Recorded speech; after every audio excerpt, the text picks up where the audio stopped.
नमस्कार दोस्तों, स्वागत है आपका हमारे YouTube चैनल पर, जहां हर फिल्म का स्वाद लेते हैं थोड़ा हटके अंदाज में। आज हम बात करने वाले हैं एक ऐसी फिल्म की जो सिर्फ भूख ही नहीं जगाती बल्कि दिल को भी छू जाती है। शेफ।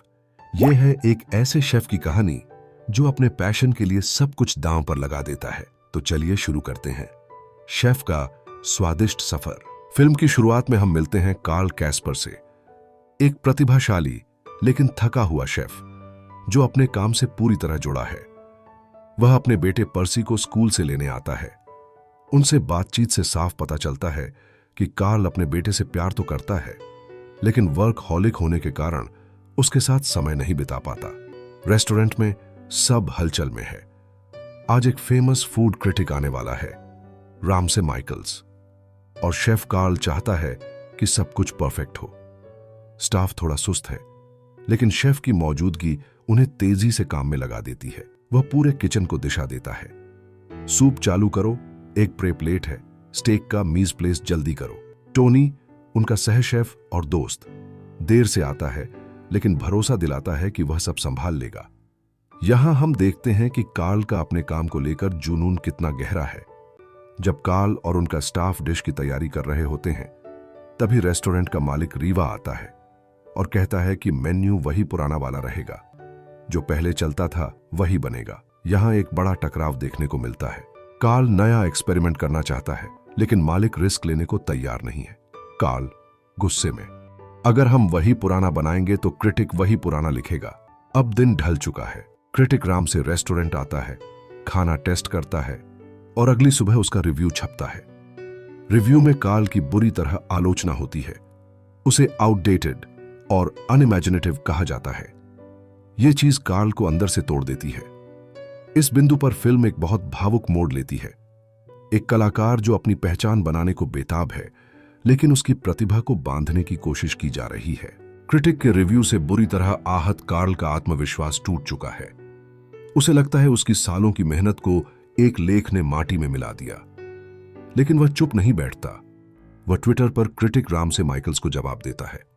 यह ट्वीट वायरल हो जाता है और दोनों के बीच की बहस अब सोशल मीडिया का हॉट टॉपिक बन जाती है।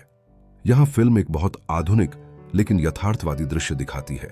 कैसे सोशल मीडिया पर एक छोटी बहस किसी की जिंदगी पलट सकती है।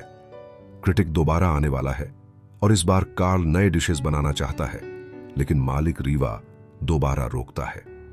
गुस्से में आकर कार्ल रेस्टोरेंट छोड़ देता है। उसकी जगह टोनी किचन संभालता है और कार्ल दर्शकों के सामने एक से एकदम बिखरा हुआ नजर आता है। वह बताता है कि वह शेफ है, कोई क्लाउन नहीं जो हर दिन पुराने मेन्यू पर एक्ट करे। क्रिटिक जब रेस्टोरेंट में आता है तो कार्ल उसे किचन से बाहर जाकर सबके सामने खरी खरी सुनाता है। तुम्हें क्या पता फूड बनाने में कितना दिल लगता है। वह अपने गुस्से में एक लावा केक भी उछाल देता है, जो मीडिया के कैमरों में रिकॉर्ड हो जाता है। अगली सुबह हर न्यूज चैनल, ट्विटर और यूट्यूब पर कार्ल की यह क्लिप वायरल हो जाती है। अब वह पागल शेफ के नाम से पहचाना जाने लगा है। बिना नौकरी के और अपने करियर की गिरावट में डूबा कार्ल अब अपने बेटे के साथ वक्त बिताना शुरू करता है। यह बदलाव बेहद दिल को छूने वाला है। वह पर्सी के साथ पार्क जाता है, उसकी बातें सुनता है और पहली बार उसकी दुनिया में दिलचस्पी लेता है। इसी दौरान इनेज, कार्ल की एक्स वाइफ, वह उसे मियामी चलने को कहती है, जहां उसका पहला पति मार्विन रहता है, जो एक पुराना ट्रक उसे फ्री में देने को तैयार है। यहां से फिल्म नया मोड़ लेती है। एक रिफ्रेशिंग, मोटिवेशनल और आत्मखोज की यात्रा। मियामी में कार्ल अपने बेटे के साथ समय बिताता है, क्यूबन स्ट्रीट फूड खाता है और महसूस करता है कि असली खाना लोगों के दिल तक कैसे पहुंचता है। वह ट्रक लेता है, जर्जर, गंदा और टूटा हुआ, लेकिन यह उसका नया स्टेज बनने वाला है। कार्ल अपने पुराने दोस्त मार्टिन को बुलाता है और दोनों ट्रक को साफ करते हैं, ग्रिल लगाते हैं, नया रंग चढ़ाते हैं। यह सब पर्सी के सामने होता है, जो हर चीज रिकॉर्ड करता है, एडिट करता है और ट्विटर पर शेयर करता है। अब एल शेफे फूड ट्रक चल पड़ता है। पहली स्टॉप मियामी। लोग कतारों में लगते हैं। सैंडविचेस का स्वाद हर किसी को दीवाना बना देता है। यहां से कार्ल, पर्सी और मार्टिन का रोड ट्रिप शुरू होता है। वो न्यू ऑर्लियंस में बेगनेट्स बेचते हैं, ऑस्टिन में बीबीक्यू के साथ फ्यूजन बनाते हैं। हर स्टॉप पर पर्सी का सोशल मीडिया अपडेट उन्हें और मशहूर बनाता है। यह सफर सिर्फ एक कुकिंग जर्नी नहीं है, यह कार्ल और पर्सी के रिश्ते को भी गहराई देता है। फूड ट्रक एल जेफे अब अमेरिका के अलग अलग शहरों से गुजरता है। कार्ल, पर्सी और मार्टिन अब एक टीम बन चुके हैं। वे सड़क पर खाना बनाते हैं, लोगों को सर्व करते हैं, म्यूजिक सुनते हैं और हर शहर में नए अनुभव जोड़ते हैं। ये सब सीन बड़े हल्के फुल्के लेकिन दिल को छू लेने वाले हैं।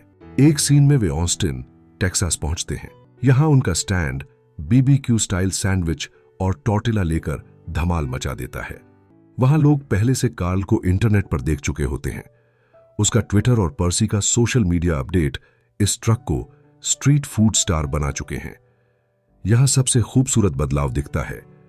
पर्सी अब सिर्फ दर्शक नहीं, एक अहम हिस्सा बन चुका है। वह खाना सर्व करता है और सबसे ज्यादा अपने पापा के साथ खुश रहता है। यह रिश्तों में आई नई गर्मी को दर्शाता है। एक रात कार्ल अपने बेटे से कहता है, तुम मेरे लिए सिर्फ बेटा नहीं, मेरे सबसे अच्छे साथी हो इस ट्रक में। पर्सी मुस्कुराता है और यह स्माइल किसी भी अवार्ड से बड़ी है। अब कहानी फिर से लॉस एंजेलिस लौटती है। एल जेफे फूड ट्रक अब लॉस एंजेलिस में खड़ा है। ट्रक के बाहर लोगों की भीड़ लगी हुई है। हर कोई कार्ल के बनाए लाजवाब खाने का स्वाद लेना चाहता है। ट्रक के अंदर माहौल जोश से भरा है। कार्ल, उसका बेटा पर्सी, दोस्त मार्टिन और अब उसकी एक्स वाइफ इनेज भी ट्रक पर काम कर रही है। मानो वो सब एक परिवार की तरह मिलकर इस सपने को चला रहे हों। तभी भीड़ में से एक जाना पहचाना चेहरा सामने आता है। फूड ब्लॉगर और क्रिटिक राम से माइकल्स, वही व्यक्ति जिसकी एक कड़ी आलोचना ने कार्ल की जिंदगी को बदल कर रख दिया था।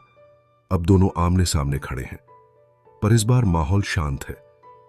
कोई गुस्सा नहीं, लेकिन राम से इस बार सैंडविच खाता है और कहता है, तुम्हारा खाना इतना सच्चा और दिल से बना है कि मैं इसे 5 स्टार डिश कहूंगा। यह वही आदमी है जिसने उसकी जिंदगी बदल दी थी, लेकिन अब वही आदमी उसकी नई शुरुआत का रास्ता भी खोलता है। राम से आगे एक ऑफर रखता है, मैं फंडिंग दूंगा, एक रेस्टोरेंट खोलो जैसे तुम चाहते हो, बिना किसी मालिक की रोक टोक के। यह ऑफर कार्ल के लिए सब कुछ है। एक शेफ की पहचान, आजादी और सम्मान, सब कुछ एक साथ लौट आया। कुछ महीनों बाद का दृश्य, कार्ल और रामसे का नया रेस्टोरेंट चल रहा है। खुला किचन, मॉडर्न सेटअप और हर कोने में कार्ल की पहचान। उसकी एक्स वाइफ और कार्ल एक बार फिर से एक दूसरे के साथ अपने रिश्ते को एक नई शुरुआत दे रहे हैं। दोनों फिर से शादी के बंधन में बंध रहे हैं। सफर का सार है जो कार्ल ने तय किया। वो अपने बेटे के करीब आया, अपने पैशन की सच्चाई को पहचाना, अपने घमंड को छोड़ा और अपने दिल से बने खाने को दुनिया के सामने लाया। शेफ सिर्फ एक फिल्म नहीं, यह हर उस इंसान की कहानी है जो दोबारा शुरुआत करना चाहता है लेकिन डरता है। यह बताती है कि अगर आप अपने दिल की सुनो और अपनों के साथ चलो तो कुछ भी असंभव नहीं।